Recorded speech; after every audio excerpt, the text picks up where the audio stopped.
All right, welcome to the Ecosystems and Biodiversity lecture. Trying to have another way in which we can see humans in a certain context. We've already looked at modernity and the difference between modernity and traditional life and the new moral sources that created and how that changed the ecological psychology of humans. And now we're going to try to understand humans from the perspective of ecosystems.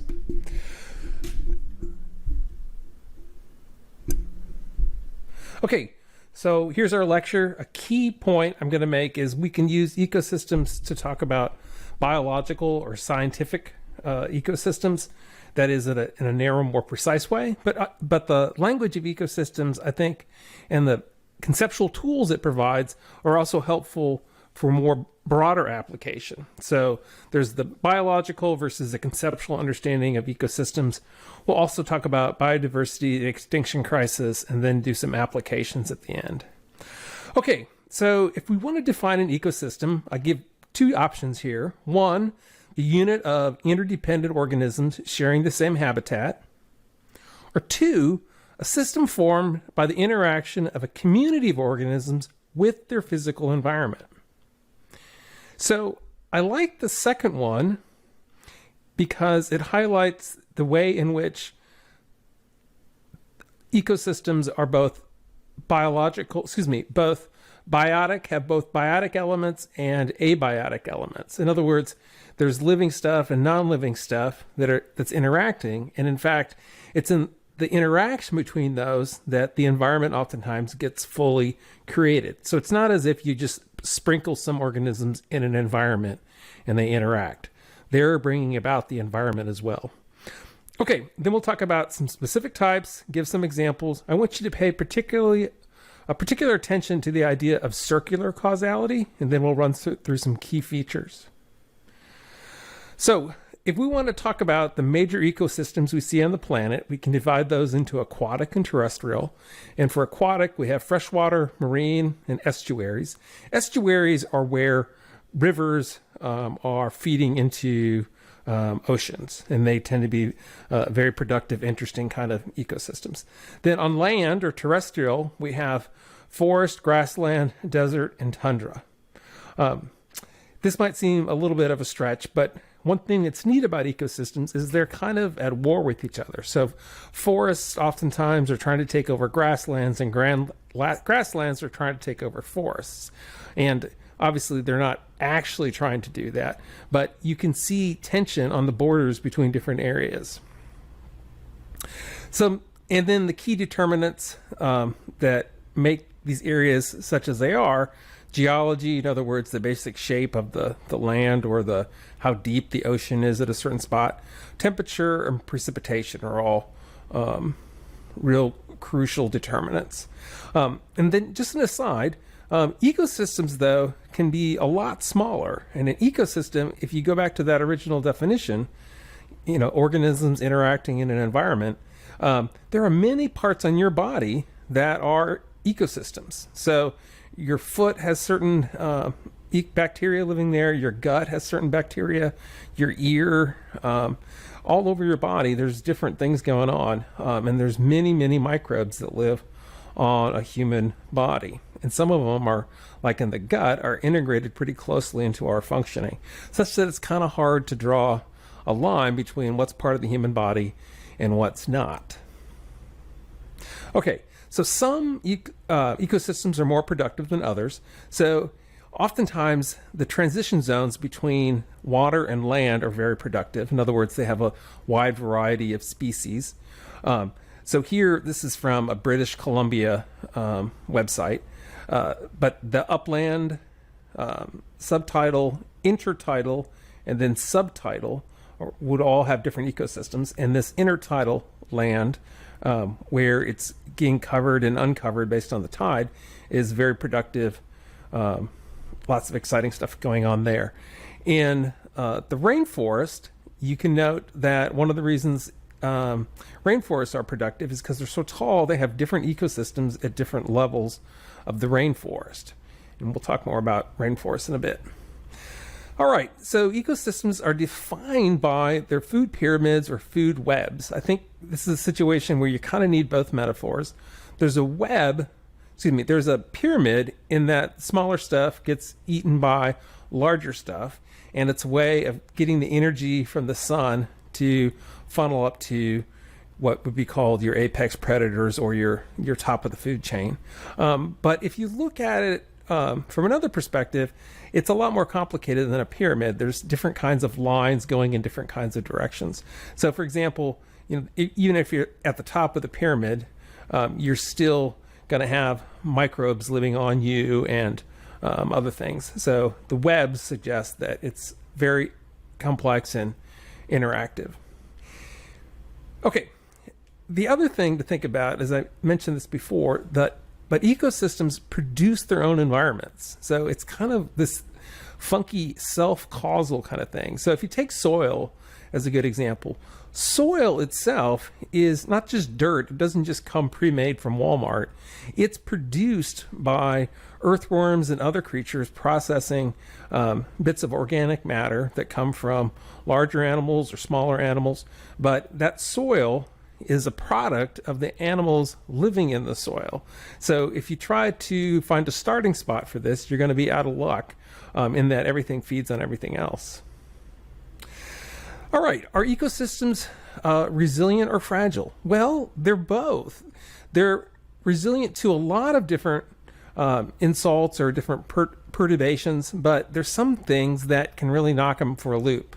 So in some southern oceans, krill are what we would call a keystone species, in that krill are critical in getting the energy from the small plankton to fish, and then the fish are eaten by leopard seals, and blue whales also directly eat the krill. But in other words, you might be able to have some of these species drop out and other ones move in, or that space not get filled. But if krill disappeared, it could really be a big shock to that system and cause a lot of changes.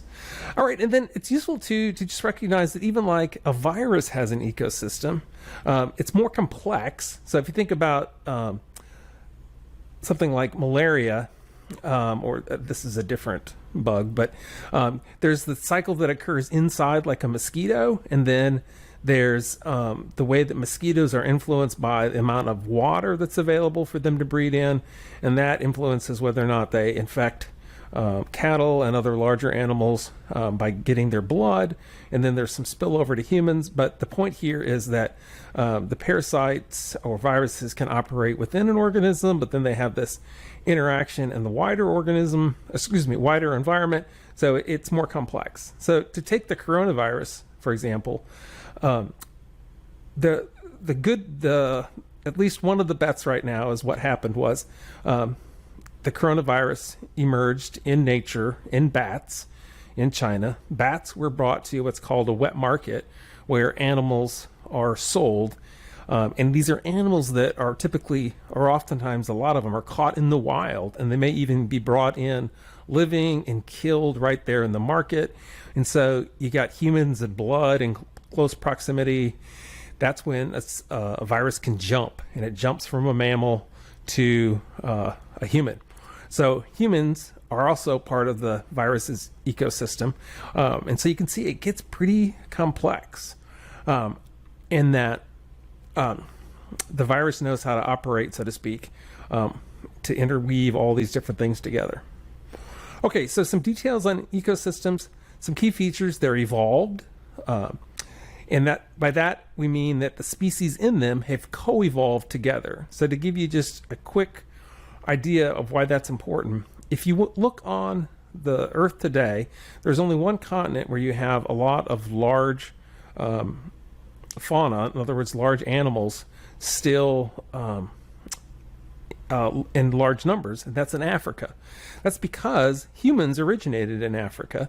So elephants, for example, and rhinos and hippopotamus etc., all evolved with humans in the same environment so that they developed some defenses to them. When humans moved to other environments, for example, when humans came and populated North America, bison didn't know what to do with these guys throwing spears at them or shooting at them, and they were pretty quickly killed off. So the kind of environment that you involve in, along with other creatures, really defines what kind of species you are. So ecosystems have native species. Those are the ones that have evolved in that environment. And they also face, however, though, with humans especially, invasive species that are brought in from different environments. We'll talk about two of those in a second. They're robust, yet fragile. So certain things like permanent shift in the temperature or in the amount of precipitation in an area can really cause major changes in an ecosystem. And there's specific roles we'll talk about here in terms of that food pyramid from producer up to apex predator. And I have Simba and his father were apex predators in The Lion King. And here's a red-tailed hawk looking at Simba like, who's the boss here? So then just one philosophical kind of question for you. So what about technology? Is technology natural or not? So many of you would look at this 747 and say, yeah, I don't think so. It's got oil, it's got wings, it flies around the world. That's not natural. But if we understand humans as natural, then we can understand the technologies that humans create as natural. Now, whether or not it's sustainable in the long run might be a different question, but that leads back to whether humans are sustainable in the long run if humans come up with things that are undermining the planet. But from at least one perspective, you have to see technology as natural if you understand humans as evolved beings. All right, so the food pyramid, to break it down a little more specifically, at the smallest level, you got these microbes and earthworms and whatnot that live in the earth and are busy decomposing things. So when an animal dies or a tree falls over, they go to work. The primary producers are the things that can convert sunlight, which is the ultimate energy source on the earth. They can convert sunlight into plant or life forms that your primary consumers can then munch on. So, in other words, your primary consumers wouldn't have anything to eat if it wasn't for the primary producers. And then above the primary consumers, you have the secondary consumers. So these are the carnivores or omnivores that eat both animals and plants. And then above them, you have apex predators. So fewer species as you go up the pyramid, more calories needed as you go up the pyramid. And then it might look that nobody's eaten the top carnivores. That's true in a sense. They don't have any predators, but when they die, they do get eaten and pulled back into the system by the decomposers. So you got the circle of life. Okay.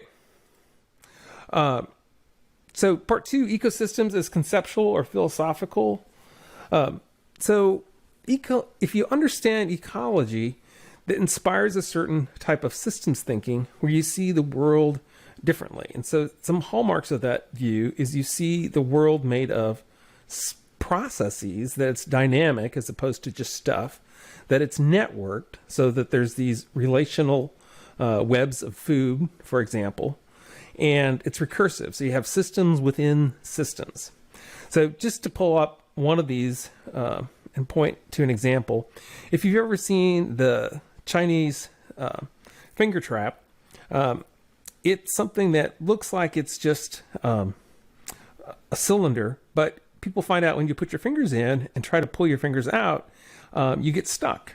So it's hard to understand that as a thing as much as a process where the pulling actually, because of the way it's woven, the pulling actually creates pressure that traps you. So systems can have these counterintuitive or these kind of effects where the very action that you're taking is causing the problem you're trying to escape. But that's where thinking in this dynamic, circular kind of causal way gives you some some leverage. Okay, so some other systems thinking concepts that are going to be important in the course. Synergy. So this is the idea that the whole is more than the sum of the parts. So the classic example, 2 plus 2 is equal to 9, 10, 11, pick your number. Causality is circular versus linear. We saw that with the food webs. And you can see that with the finger trap above. And then externalities, the idea that there's side effects of the system. So production has a certain amount of pollution, and you can even apply this in different ways, like corporal punishment might seem like it's a good thing to decrease behavior, but one of the problems with corporal punishment is the person getting punished tends to associate the punishment not just with their bad act, but with the person that's punishing them. So if you're a parent that wants your child to know that you love them, you can get some problems that arise because of the side effects of corporal punishment. Okay, so to break some of this down, one example of synergy that we see in ecosystems is like a coral reef. So the coral reef is this small little animal that builds a little shell, a little home, and that goes on ad nauseum, thousands and thousands of generations, and you get these coral reef structures built up that provide all kinds of habitat for other animals. So this is underlying all this complexity here. So that's an example of how the coral reef, and just doing their growing, their normal process, sets up this larger habitat that benefits all these other species. Systems theory is big on feedback. So predator-prey relationships are a classic negative feedback loop. So if you have, and you could start anywhere, but if you have a lot of prey, that leads to a lot of predators. And then that may lead to fewer prey because they eat up a lot of the prey. And then that means that there's fewer predators to get supported. And then that starts the cycle again, where you get more prey. So it's not uncommon if you see something oscillating like that between different poles, that there's some kind of feedback process that's going on. And then we can apply it to social systems too. So this is a classic successful to the successful system archetype. So one of the reasons places like Harvard and Stanford are successful is because they've been successful in the past. So they attract successful people, and they attract large donations because they know the donors know they're going to get more prestige by donating to prestigious institutions. So you get this weird phenomenon where Jane, because she's been successful in the past, actually gets more resources and leading to more success, whereas Tom had some bad luck and so gets less resources, which leads to less success, which leads to less resources over time. And so you have this, like, these self-fulfilling, or it's not a self-fulfilling prophecy, but it's similar to that. It's like a vicious cycle or a virtuous cycle, depending on where you started. Okay, and then just to flesh out externalities, you have some market prices that may not capture the costs and benefits for society. That's externalities comes from economics. So that's kind of how economists think about it. One way to break that down is to think about gas. So how much does gas cost is one question, and how much should gas cost is another question.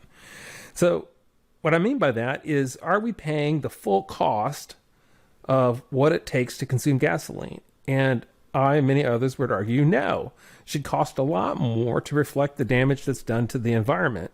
Because if you had the right price signal, people would find ways to use less gas, government would have to provide other ways for people to get around, etc. Another classic example is pollution. If somebody's producing a product that pollutes the stream or the air, and they're not charged for that, as is the case with like greenhouse gases, they're going to produce a lot more than is optimal for that society. But we can also think about some positive externalities. Public education, I think, is one that doesn't get enough of a sales job. So public schools, they define a community. They give a sense of identity. There's the Friday night football game that people can go to, meet their neighbors. There's that social function, which is really valuable. And then there's also, I think, the impact you have on students that go beyond their careers, where they become better citizens and better future parents for the influences that they've achieved through that public institution. So that would be an example of positive externalities. Okay, so what are the moral implications here? One is you have to think about, and we'll talk more about this in a second, but what's the value of an ecosystem? You can take a utilitarian approach, which just thinks about it as a set of natural resources that's like a closet. You go in, pull out some timber, you're happy it's there, but the closet really has no value in itself. Versus the intrinsic perspective, which is to say, there's something about the dynamic complexity of nature in and of itself that's valuable. So those are two contrasting views on that. What I think is also interesting is to think about the moral implications, how your moral outlook changes once you start seeing ecosystems. So, for example, do you maybe become less anthropocentric, less person-centric, and more ecocentric, thinking about not just your life, but the future of life on the planet? Has potentially a decentering effect on humans. So no longer do we see humans as just the be-all, end-all measure of value. And there's also the chance to reveal some implicit biases. So here's one thing to think about. When you think about an ocean, at least I typically think about this flat expanse that goes on forever. And you experience the top of the ocean, so to speak. But realize that's just based on your human perspective. For a whale or a fish or the Loch Ness Monster, they experience that body of water differently than you do in 3D, and they have a whole different sense of what the ocean is. Similarly, lots of times we'll talk about certain things like bugs or pests. Well, those are really other life forms that are going about their business, and they interact with us in a way we may not like, at least on the surface. But to call a sophisticated animal like an insect a bug, or to think about it as being less just because it's smaller than us, is maybe perhaps something that we could say, if you have a more ecological view, you could see that as having more intrinsic value. And then the other question is, if you understand how long evolution took to produce different kinds of life, maybe you would have a different kind of respect for it. In other words, is there something about that complexity and that lineage that should get our attention? Okay, so that's the biological and conceptual side of ecosystems. All right, so our next concept is biodiversity, and I have here on the left the utilitarian view, where a guy's hearing that global warming is causing a big extinction crisis, and he says, how many species do I need? I got burger and my McNugget over here. I'm set.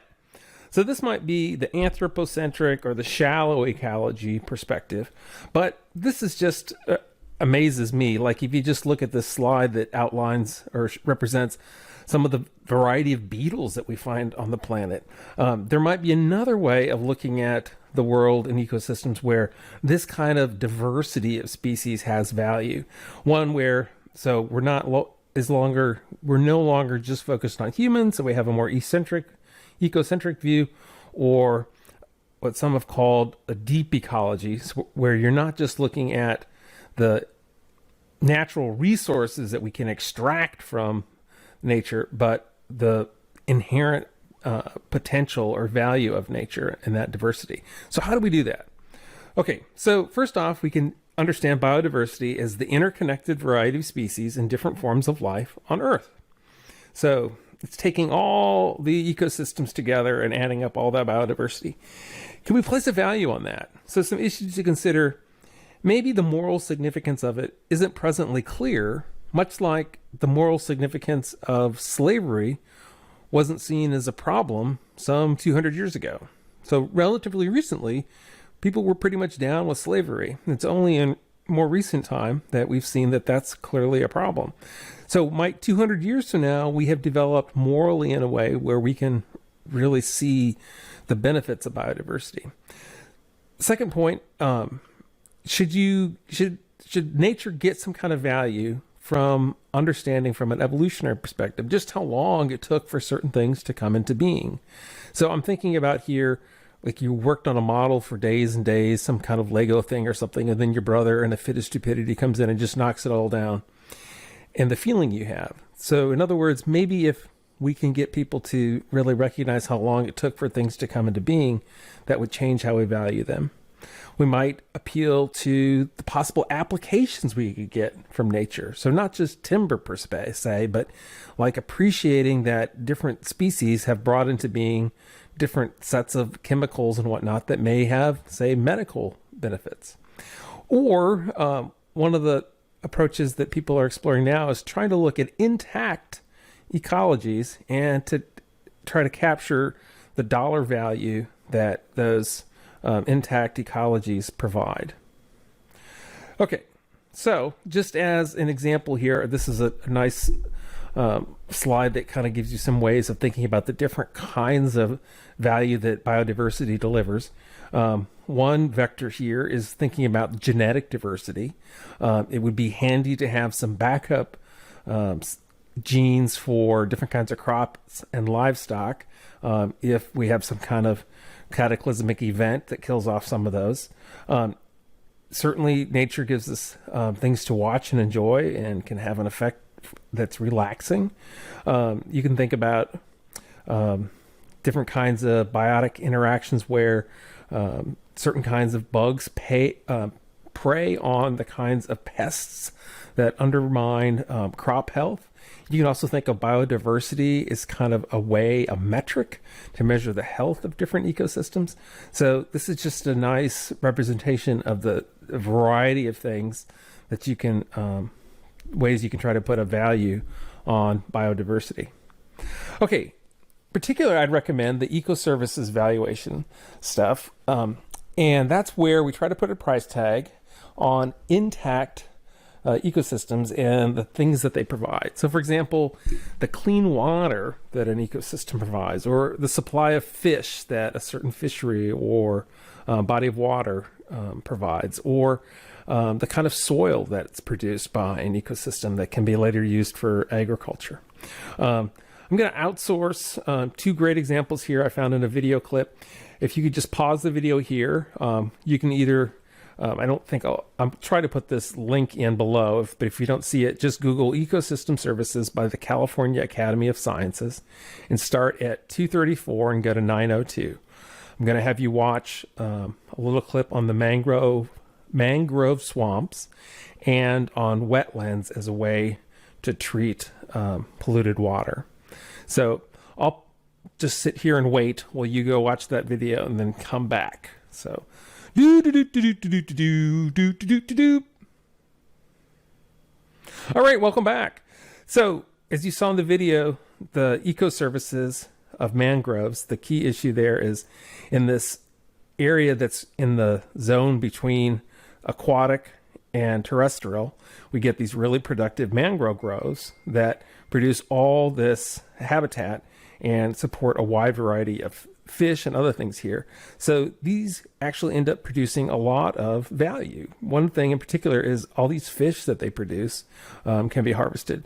So this is an argument the shrimp farms that people bought in or tried to build were of less value than the mangroves that were already there.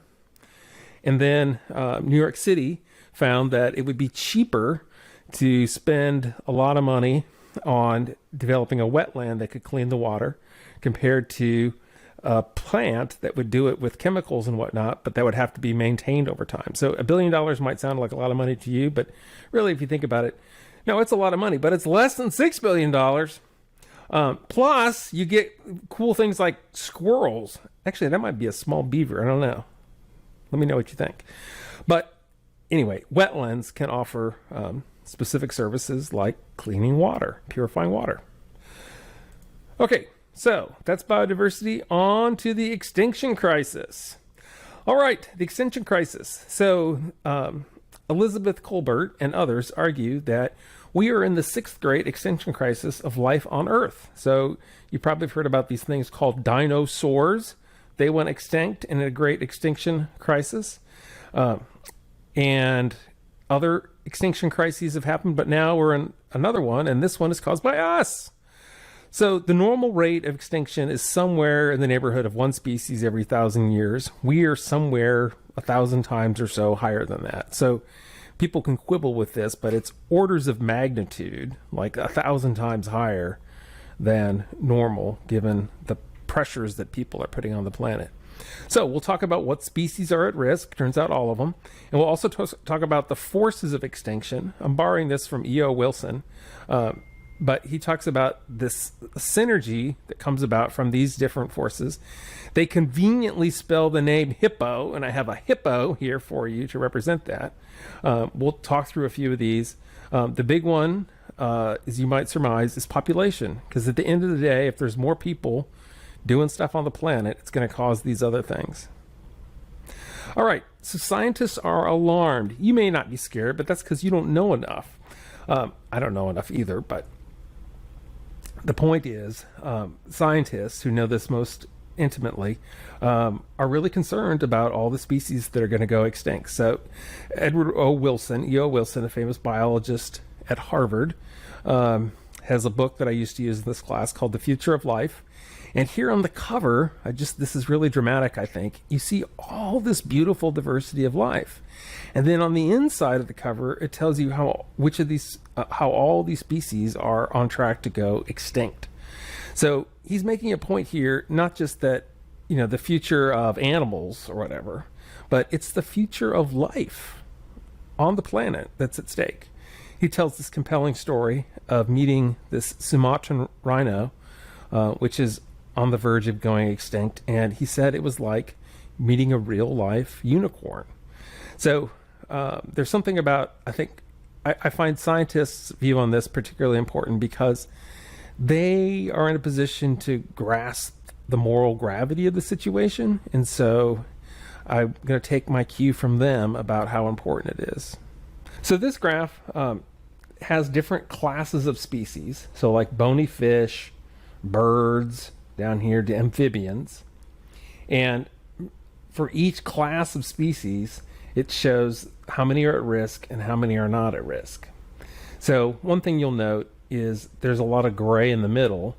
That's because we in many cases don't know how many species currently exist, so it's hard to know how many are at risk or what percent are at risk because we don't have a denominator.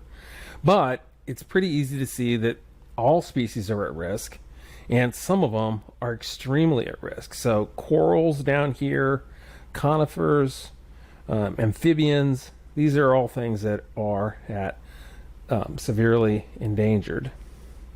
And you can see that this is largely a function of population. So as population has exploded in the last century, you've seen the extinction rate of extinction for these species going up drastically. Amphibians have been particularly hard hit. Okay, so for the H in hippo, habitat loss, one thing you can look at is rainforest deforestation. So that's cutting down parts of the rainforest. I'm highlighting here the Amazon to do things like get more area to raise cattle, to sell beef to Americans so they can have their burgers. Rainforests are hotbeds of biodiversity. In part, that's because you have this multi-layered ecosystem in place. In part because you have the temperature and the precipitation that supports just a wide variety of different kinds of life forms. And they're fragile in that most of the nutrients are above ground, so when trees get ripped out, it's hard to get them replaced. And the amount that's disappearing each year is equal to the size of Florida, or somewhere between half of Florida and Florida, so it's a lot. And they're so dense with biodiversity that 10 square kilometers of rainforest is equal to all the biodiversity in Europe.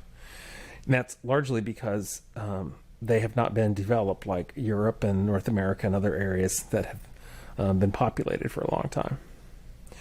All right, so here we see some of the areas that have been deforested.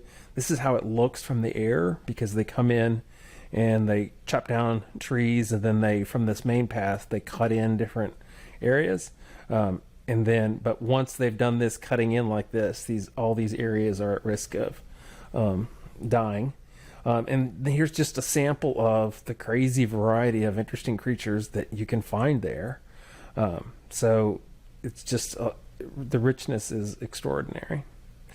Okay, same thing happening in Central America. So from 1950 to 2000, this is southern Mexico and Central America. You can just see the aerial views, how much of the rainforest disappearing. One factoid, 50% of all the original forests in the world are now gone because of human activity. All right, the I in hippo, so invasive species in Hawaii. These were brought over by Polynesians who were settling this some 1,000 years ago. But they accidentally brought ants on their boats, and the ants caused all kinds of problems. The feral pigs came over. Pigs were brought over intentionally as a food source, and then some of them escaped and became feral. And it's interesting how they cause problems, because you can see the many layers of causality here. So the ants are a dominant kind of species in a lot of ecosystems because they're social, so they work together and they can have a huge impact. There's a large chunk of ants and humans both account for a lot of the biomass of species on the planet. So ants came in and killed off a bunch of other insects, and because those insects died, that caused a lot of birds to die and a lot of species of birds to go extinct. So some 35% of the insects and arthropods in Hawaii are non-native.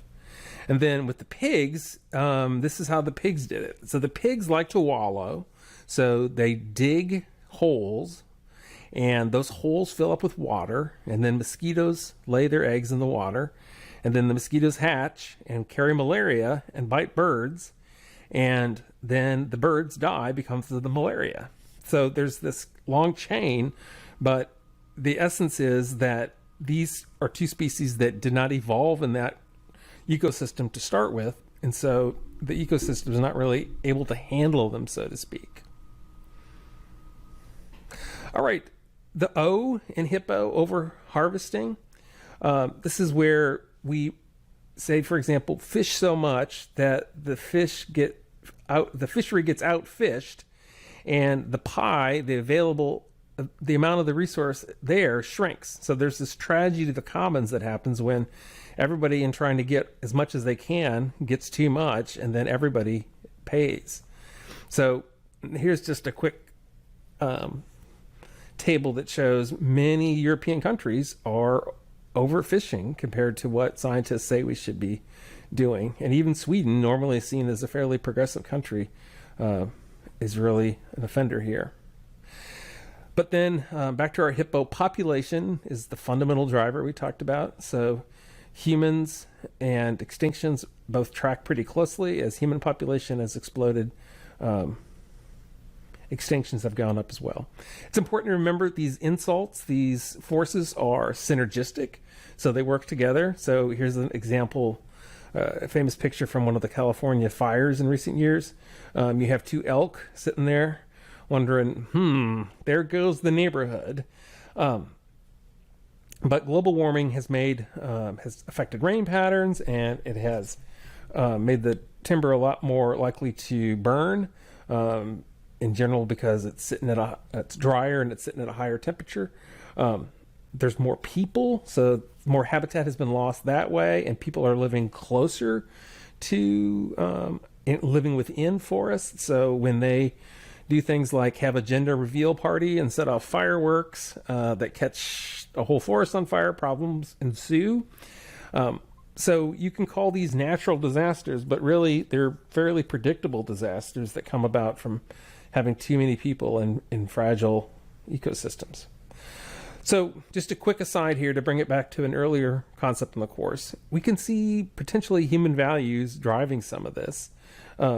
We have this idea of expressive individualism, live your best life now. So E.O. Wilson is trying to get you to think about life on Earth.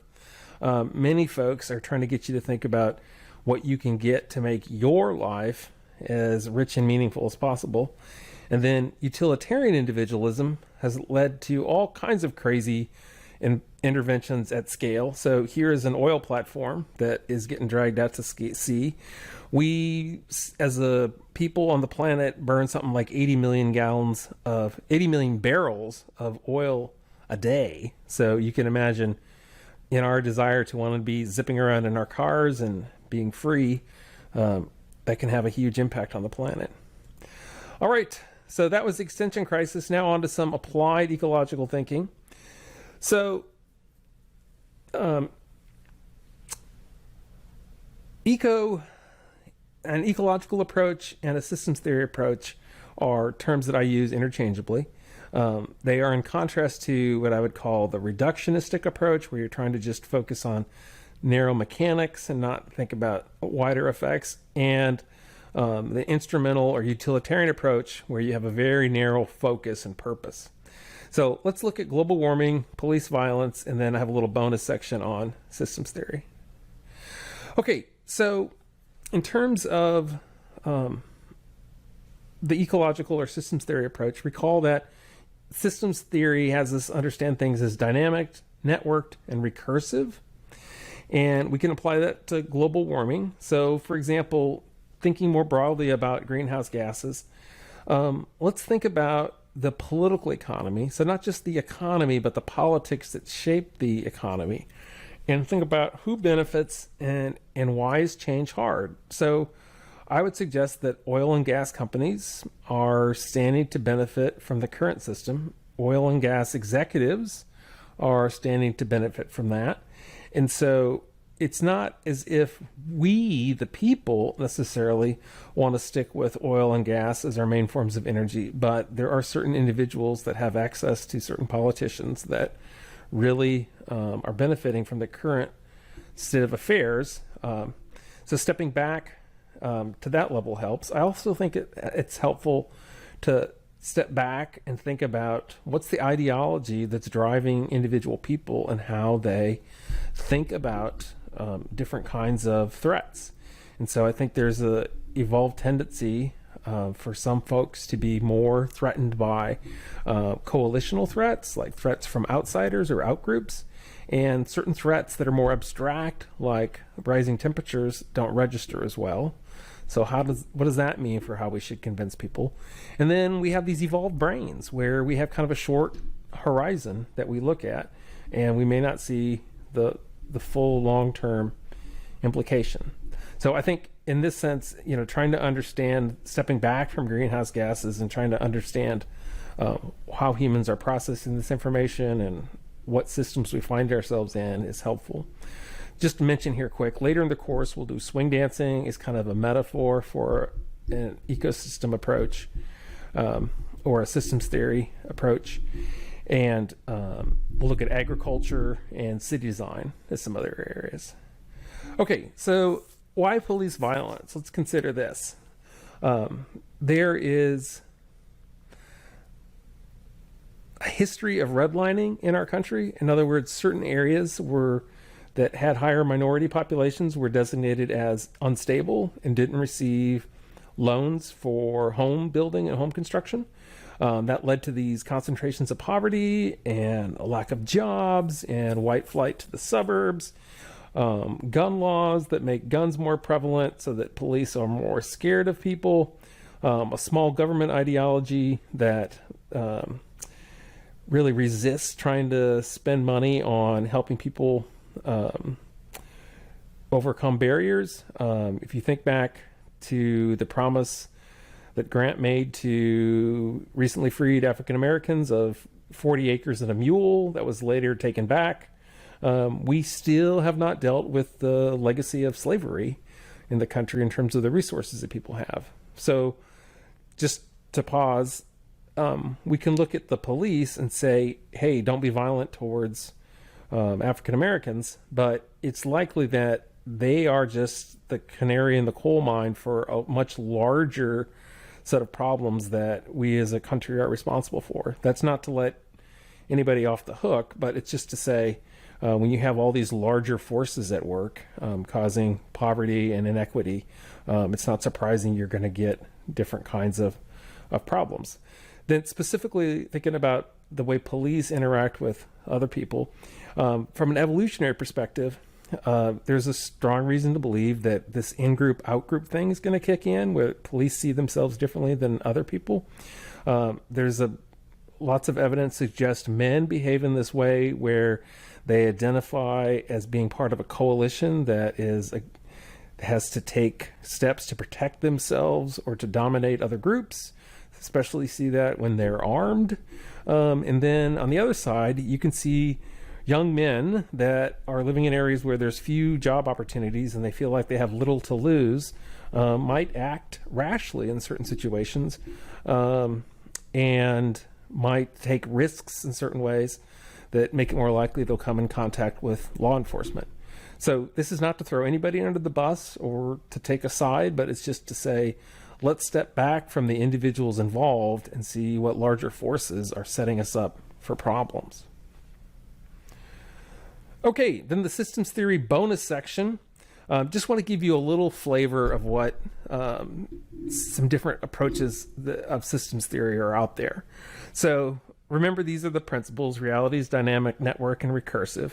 And you can apply this to the way economies work, to the way families work. So there's family therapists that are very focused on understanding not just the individuals, but how the social system of the family itself is working. And there's cultures and languages and organizations. You can apply this broadly.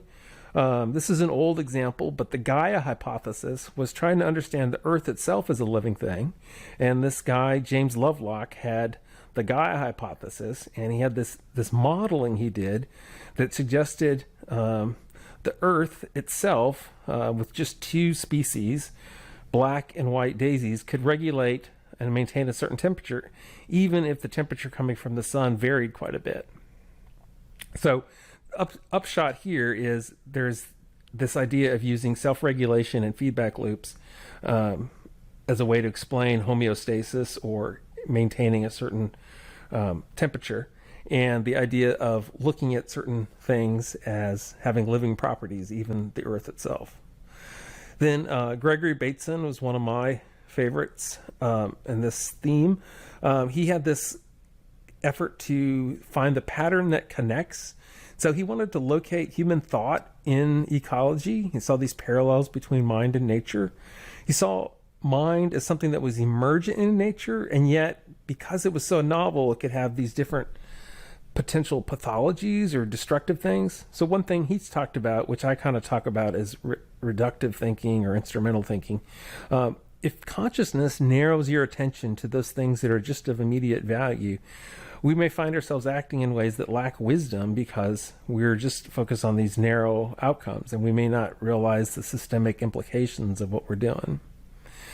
And then here's just an example of trying to explain some recurrent problems as natural side effects of the kinds of things that we're doing. So he was suggesting that we might see pollution, famine, and war as accidents, or just these random problems that popped up. But he was trying to suggest if you take a growing population, a growing sense of overconfidence, and all this technology that allows us to have a bigger impact on the planet, that you would naturally have some of these side effects like pollution, famine, and war. In other words, he was suggesting that some of the basic ways we think about how we're supposed to live might not be sustainable, and we need to rethink those so that you don't have these same recurrent problems.